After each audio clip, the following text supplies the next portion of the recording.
Casi las 11:30 de la mañana, seguimos charlando, como de costumbre pasa, ¿no? Las charlas con todos los invitados, en particular con Laura, se prolongan entre bloque y bloque cuando va la música. A propósito de este libro que acaba de presentar Laura, La nueva psicología breve y eficaz, la terapia cognitivo-conductual. E Inés, que es una... Vení. Pero vení.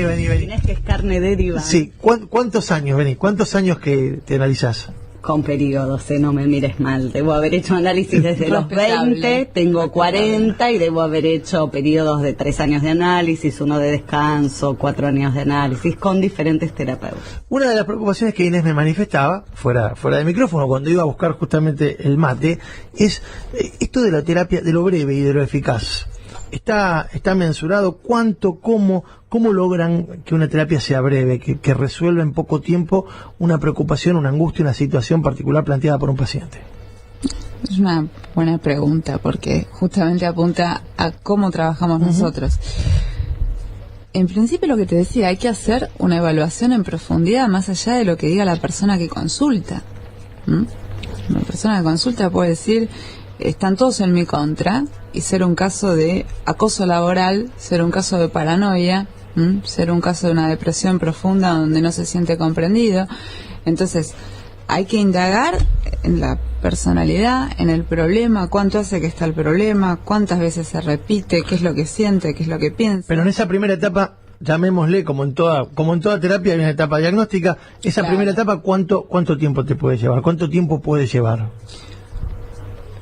Vuelvo a decir, depende del problema. Depende del caso. Claro, hay casos que son complejos que lo podés evaluar en una primera entrevista. Lo que se trata es que en la primera entrevista se pueda delimitar, ¿no? Motivo de consulta, cuáles son las conflictivas, las técnicas a utilizar, implementar una serie de test para descartar cuestiones patológicas graves. A veces se cita familiares también, o se lo llama por teléfono. Pero no es una evaluación, cuando te digo de fondo, de no más de 3 o 4 sesiones. Ahí vos ya tenés claro el diagnóstico de la persona que tenés en la enfrente. primera entrevista, más o menos, ya hay un esbozo de tratamiento y de cómo va a ser el tratamiento. La cuestión es que para que sea breve, sea eficaz, tenemos que establecer objetivos de trabajo. O sea, la gente en general no tiene un solo problema. Claro. Entonces, viene con angustia, que es la emoción característica de quien llega a psicoterapia, a veces con desborde emocional incluso, donde no se puede prácticamente evaluar porque hay que tratar de estabilizar a la persona, o con riesgo de vida, si hay plan suicida o hubo un intento de suicidio hace poco. ¿Te han llegado casos así? Sí, muchísimos. Sí, muchísimos. Pero ahí más que nunca uno necesita un abordaje terapéutico rápido, urgente, ¿no? Ahí tenés que trabajar en urgencia. Claro. Ahí no importa qué pasa con su personalidad. Los padres te pegaban, vamos acá. Ahí hay que preservar la vida del paciente. Claro. E incluso a veces evaluar la posibilidad de una internación. Pero bueno, eso ya es un tema bastante delicado. ¿Ustedes, cuál es la mirada o la postura de ustedes, de los que llevan adelante este tipo de terapias, con respecto a la introducción del medicamento en el tratamiento psicológico? El intento es que sea en la menor dosis y, si se puede prescindir, mejor. Tratar de evitar la medicación. Sí, la medicación, como dice el colega Divelo que está en el equipo, tiene que estar al servicio de la psicoterapia, salvo en casos donde no podés trabajar sin medicación. Si tenés una persona delirante, el loco, claro, el loco que todos entendemos que delira, dice cosas inconexas, está fuera de la realidad. Es hasta falto de ética hacer un tratamiento psicológico sin medicación, porque el problema hace la química cerebral. Si tiene alucinaciones, escucha voces, ve cosas que no están, bueno, sin medicación no se imposible el abordaje, claro. Y ahí lo de eficaz implica una mejoría importante, pero no una cura o una remisión total de lo que le pasa a esa persona. Bien. O sea, tampoco es magia esto. No, totalmente, totalmente. A ver, vayamos repasando. Recién mencionábamos entre uno de los puntos que vos repasás en tu libro, la cuestión ligada a los trastornos alimentarios, a la imagen que nos devuelve el espejo, al número que a veces nos devuelve la balanza y que genera indudablemente una reacción emocional fuerte en algunas personas. Sobre todo pienso en los más chicos, en los adolescentes, en las chicas que buscan cuidado de la silueta por una cuestión estética, por la imposición de la moda, el modelo cultural de la mujer y también del hombre, ¿por qué no? Me imagino que te han llegado casos. Sí, por supuesto, no, como en todas estas cuestiones, no hacemos referencia a ninguno en particular. Pero contame cómo abordaste alguna situación particular, tomando un caso en particular, si querés, y cómo se resolvió. A veces no se llega por el problema que tiene, el problema fundamental. Bien. Por ejemplo, en las anorexias, ¿no? A veces llega por malestar existencial, si querés. Por eso te decía antes, establecemos objetivos, pero los objetivos tienen que ver con una instancia hasta de negociación con el paciente. Bueno, ¿qué te pasa? A mí me parece que también te pasa esto otro. Poder evaluar lo más a fondo posible a la persona. Vos me decías hace unos minutos qué pasa con la evaluación o cómo lo hacemos posible este tratamiento. En la primera entrevista una de las cosas que se indaga son los pilares biológicos, que aunque no parezca, porque uno considera que por estar en el mundo de la cultura es más que los organismos animales, bueno, no, la comida y el sueño son variables fundamentales para la emoción. Es una persona que no duerme, que no come, está desestabilizada emocionalmente. Entonces se pregunta, ¿cuántas horas dormís? ¿Cuántas comidas haces al día? Y esto nos va dando pautas para ver si hay un diagnóstico o no, más allá del motivo de consulta. Se respeta el motivo de consulta y se tiene en cuenta y se plantea el trabajo y cómo va a ser el trabajo. Pero ha habido casos en los que uno dice, bueno, ojo, porque acá tiene que trabajar un nutricionista, tiene que haber un chequeo médico. Bueno, a eso voy. Ahí es donde vos hablas del abordaje multidisciplinario, es decir, exactamente. En determinadas circunstancias vos necesitas que ese paciente también sea asistido por un colega, ¿no? Alguien de otra disciplina. Y sí, porque la psicología actualmente no puede estar cerrada al espacio del consultorio y a otras disciplinas. En una serie de problemas podemos cerrarnos, incluso en los temas de estrés laboral o de acoso laboral. Hay que trabajar con abogados, que hace muchos años es algo que resultaba impensable para el psicólogo, ¿no? Laburar con un abogado. Sí, en realidad resulta impensable para muchos, no solo los psicólogos. A veces uno ve a los abogados, cuanto más lejos mejor. Pero en definitiva, si en este caso, vos decís un caso de acoso laboral, que es algo que desgraciadamente se ve con habitualidad, ¿no? En el mundo en el que nos movemos.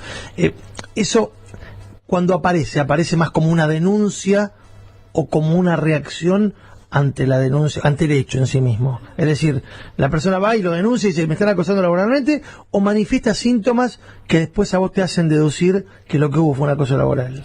Y en general es lo segundo. Lo segundo, pero ¿no? Depende, pensá que siempre en todas las orientaciones en psicología hablamos con mucho respeto de cada paciente y del caso por caso, ¿no? Entonces, en el caso por caso, depende en qué instancia de deterioro esté la persona que está padeciendo mobbing, acoso laboral, claro, psicoterror, como se le quiera llamar.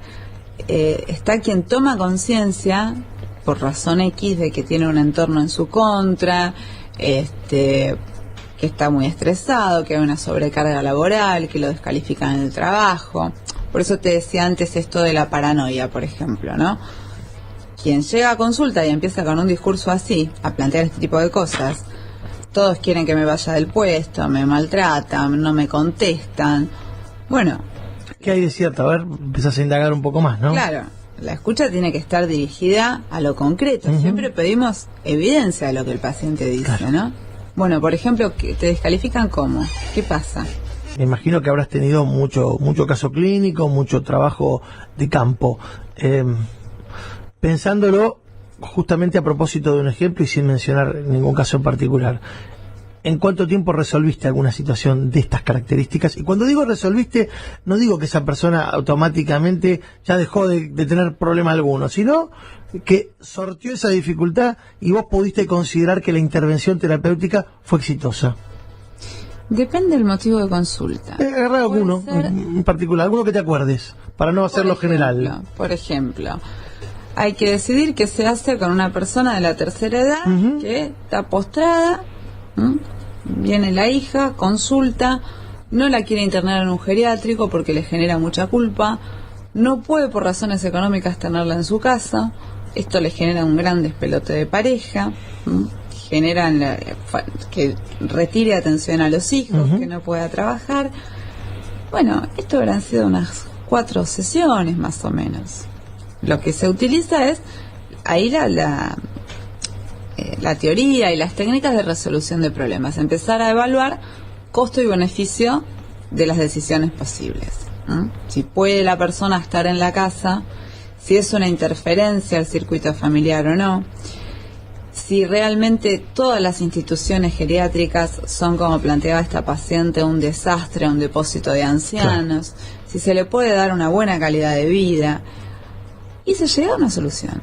En otros casos, pensá que estimativamente en el mundo se habla de 6 meses de tratamiento. Pero hay que tener en cuenta que esto es breve porque es intenso. O sea, las personas trabajan entre sesión, no es que vienen a consulta, hablan y hasta la semana que viene van y se anotan las cosas nada más de lo que van a decir. Tienen que trabajar. Tienen que hacer registros, cumplir indicaciones. O sea, no es que somos directivos y damos órdenes, pero hay una intensidad en el trabajo clínico. Si no, esto de breve y eficaz es una cosa como estas que se venden por la tele de solución mágica. Sí, una expresión de deseos que solamente queda en la cuestión teórica. Bueno, espera, porque ya supone otra cuestión. Esto de que el paciente entre terapia y terapia, entre sesión y sesión, tenga que hacer alguna tarea seguramente dispuesta en cada una de los encuentros que mantienen con vos o con el profesional actuante. ¿Qué hizo esa persona en 3 semanas? Primero, lo que se buscó en ese caso fue que se estabilice emocionalmente. Pues estamos hablando de una mamá que llega a su vejez en condiciones de pérdida de lucidez, de postración física, de necesidad de atención constante, lo cual a la hija la desestabiliza muchísimo. Entonces, para poder tomar una decisión, un colega dice siempre, Gerardo primero, que estas son terapias de sentido común. Para poder tomar una decisión no podemos estar desbordados, llorando, angustiados. Entonces, estabilizarla a esta paciente consistió en tomar una serie de medidas que tuvieran que ver con el diálogo con su pareja, con descomprimir la situación de que no era urgente decidir, que no había una situación de riesgo, estuviera en la casa o estuviera en un geriátrico.